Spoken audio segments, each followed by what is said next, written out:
ہاں ایک پہلو ایسا ہے جس کے حوالے سے حضور کی عظمت ہماری سمجھ میں آئے گی۔ حضور ایک انسان کی حیثیت سے کیا تھے، ایک باپ کی حیثیت سے آپ کا کیا طرز عمل تھا؟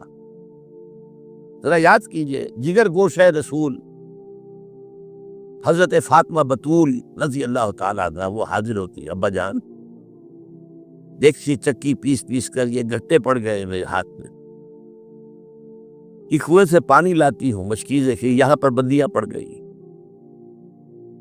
حضور اب تو عام لوگوں پر بھی آسانیاں ہیں، لوگوں کے ہاں غلام آ گئے ہیں، کنیزیں آ گئی ہیں، مال و دولت آ گئی ہے، مجھے بھی کوئی غلام کنیز نہ ہو جائے۔ اور آپ کو معلوم ہے یہ لخت جگر نور چشم محمد کی سب سے پیاری بیٹی صلی اللہ علیہ وسلم، کوئی شک نہیں اس میں، فاطمہ کیا بیتی ہوگی حضور کے قلب پر۔ لیکن فرمایا کیا بیٹی، یہ دنیا کی چیزیں ہماری لیے نہیں ہیں، میں تمہیں اس سے بہتر شعر دیتا ہوں۔ تسبیح فاطمہ ہر نماز کے بعد 33 مرتبہ سبحان اللہ، 33 مرتبہ الحمدللہ، 33 مرتبہ اللہ اکبر کہہ لیا کر۔ لیکن سوچ لیجئے دل پر کیا گزری ہوگی صلی اللہ علیہ وسلم۔ حضرت عائشہ سے پوچھئے، حضرت خدیجہ سے پوچھئے حضور کیسے شوہر تھے، آپ سے زیادہ خواتین کے حق میں نرم، گھر کے کام کا جھاڑو دے رہی ہیں، کپڑا جو ہے بوسیدہ انہیں سی رہے، گھر پہ بیٹھے ہوئے یہ کام کرتے تھے۔ بہرحال ایک بات میں آپ سے عرض کروں، آپ انسان کی جس حیثیت کا بھی ذہن میں تصور کریں گے وہ ساری حیثیتیں محمد میں موجود ہیں صلی اللہ علیہ وسلم۔ محمد حاکم کی حیثیت سے بھی ہے، محمد سپہ سالار کی حیثیت سے بھی ہے، محمد قاضی القضات بھی ہے، محمد ہیڈ آف دی اسٹیٹ بھی ہے، محمد بیویوں والے بھی ہیں، اولاد والے بھی ہیں، محمد قرض وقتہ ایمان بھی ہے، جمعے کے خطیب بھی ہے، مدرس قرآن بھی ہے، مربی بھی ہے، مزکی بھی ہے، اور ہر میدان میں بلند ترین مقام۔ کوئی ایسی جامع شخصیت ملے گی؟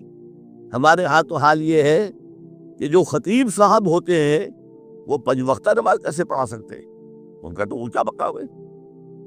5 وقتہ نماز کے لیے تو علیحدہ چاہیے امام باپ کو، اور وہاں بھی ایک امام سینئر ہوگا وہ عشاء مغرب اور فجر پڑھائے گا، ایک جونیئر ہوگا بیچارہ وہ جو خاموش نماز ہے وہ پڑھائے۔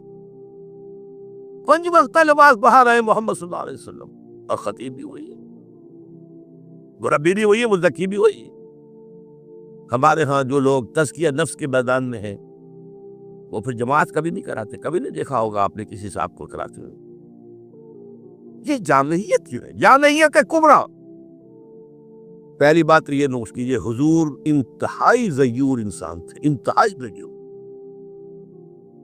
یہ کہا جاتا ہے کہ اگر حضور گھوڑے اس پر سوار ہوتے تھے اونٹ پر اور آپ کا کوڑا نیچے گر گیا تو آپ یہ کسی سے نہیں کہتے تھے کہ ذرا یہ میرا کوڑا مجھے پکڑا دینا، یہ بھی گوارا نہیں تھا۔ آپ اونٹ بٹھا کر نیچے اتر کر اپنا کوڑا خود اٹھاتے تھے۔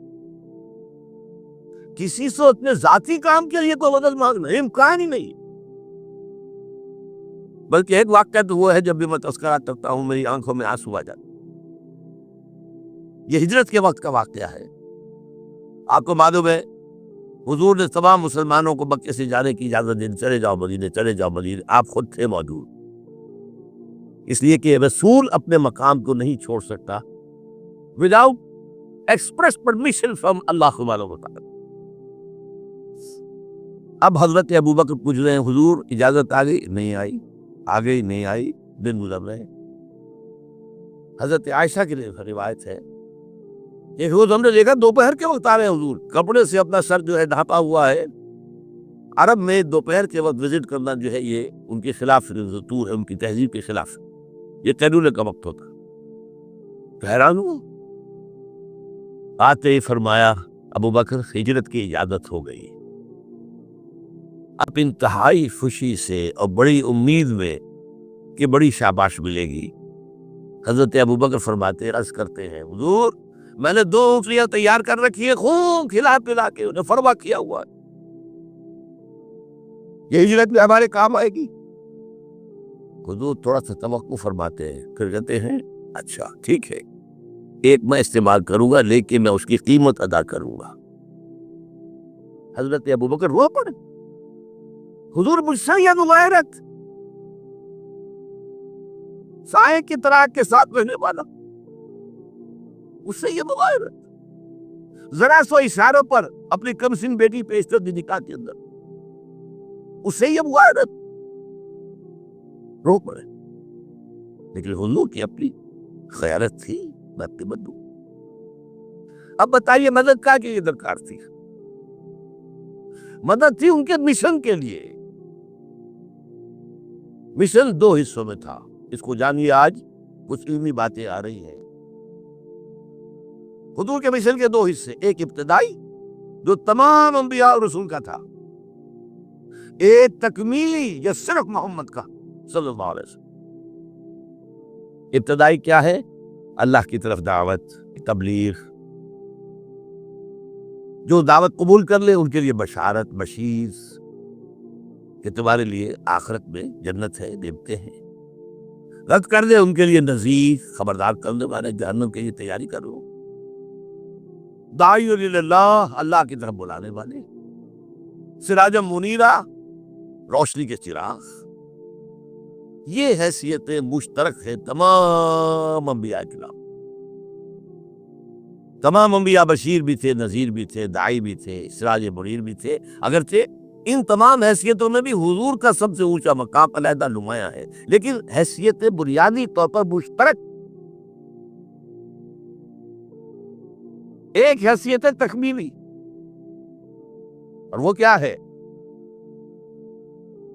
اے نبی، جو دین آپ کو دیا گیا ہے صرف تبلیغ نہیں، صرف تعلیم نہیں،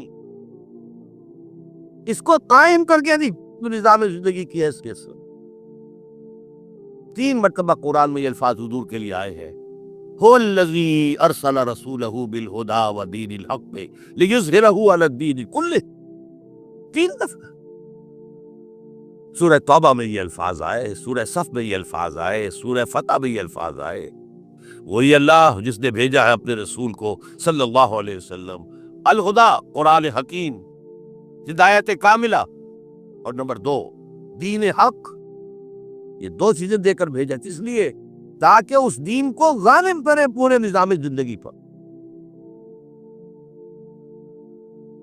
یہ معاملہ ذرا سوچئے، اور یہ حضور کے لیے 3 دفعہ، اور کسی عام نبی کے لیے 1 دفعہ بھی نہیں۔ قرآن مجید کے اس نقطے کو ذہن